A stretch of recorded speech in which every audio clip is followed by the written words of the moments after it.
Svetniki so z 20 glasovi za in 0 glasovi proti sprejeli letni program športa za leto 2018. Mislim, da glede na to, da smo prihodnje leto Evropsko mesto športa, smo že s tem dali vedeti, da nam to veliko pomeni, da bo dejansko na tem področju dali še posebno veliko težo.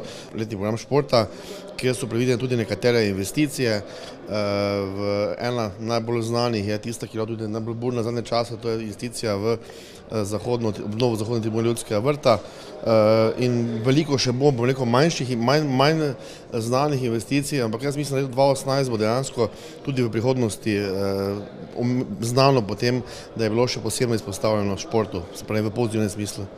Nekateri mestni svetniki so izpostavili, da je treba vlagati predvsem v vsebino in infrastrukturo. V gradivu piše, da bo neki del sredstev za neke zloženke, za neke programe.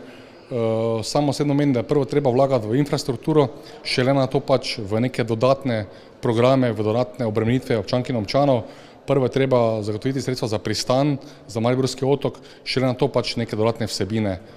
A letni program športa ima prav določene vsebine. Med drugim financiranje preverjanja znanja plavanja v 6. razredu, pa tudi sredstva za električno napeljavo na progi za BMX kolesa. Spremenili smo tudi pravilnik o sofinanciranju letnega programa športa, sledili smo nacionalnemu programu športa, tako da bomo dodatno še preverjali učenje oziroma znanje plavanja v 6. razredu. Veste, je naš BMX klub eden izmed najuspešnejših v državi. Ima izjemne dosežke na mednarodnem področju in temu moramo tudi slediti in si želimo, da se v prihodnje tudi naredi električna napeljava na BMX progi, kasneje pa se seveda še razsvetljava z reflektorji. Na seji se je razvila tudi razprava o odloku o spremembah in dopolnitvah odloka o ustanovitvi centra za pomoč na domu, saj se med drugim uporabniki bojijo, da bi morali globlje seči v žep zaradi nejasnosti in zakona, ki ni naravnan v dobrobit starostnikov in onemoglih. Osnovni problem je v tem, da center širi dejavnosti. Del uporabnikov je strah, da bo del javne službe, ki jo plačuje občina, prečtel pod samoplačniško. Vemo, da upokojenci v Mariboru imajo nizke pokojnine, vsak dodaten evro stroška v bistvu otežuje njihovo življenje, tako da zato do registracije dejavnosti bi lahko šel del javne službe pod zasebno in bi si jo lahko privoščili samo tisti, ki imajo denar. Tako da pri tej problematiki je potrebno večjo pozornost posvetiti, več mogoče za državo se dogovoriti, da poveča sredstva, da več dejavnosti ostane na javni službi.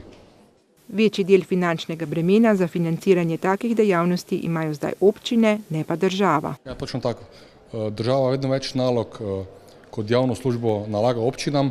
Vsi vemo, da financiranje je po povprečninah, tako da denarja je malo, ampak čakalne vrste pri tem so zelo velike, tako da dobro je, da smo ta zakon dali v dvofazen postopek, da se bomo o tem še pogovarjali na drugi seji. Ne smemo pa pozabiti na včeraj sprejeti dokument za vzpostavitev sistema izposoje in souporabe koles v mestni občini Maribor, ki občanom in obiskovalcem prinaša možnost izposoje in souporabe koles po zgledu Ljubljane in nekaj drugih evropskih mest. S tem sistemom bo občina pripomogla zmanjšanju motoriziranega prometa v mestu, zmanjšanju izpustov nevarnih snovi v zrak, pa tudi k manjši uporabi fosilnih goriv v prometu.